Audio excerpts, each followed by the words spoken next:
How to see all installed programs on Windows 11. Sometimes it can be useful to see a list of all programs installed on your computer, whether to manage or remove unnecessary apps or to troubleshoot a problem. To see all the installed programs on your Windows 11 computer, click on the Start menu and then click on the gear icon to open the Settings app. Once you are in the Settings app, click on the Apps option. Then select Installed Apps. In the Installed Apps option, you will see a list of all the apps installed on your computer. You can sort the list by name, size or installation date, etc.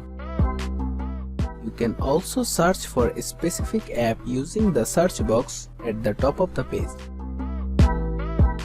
If you want to uninstall or modify an app, simply click on the app in the list.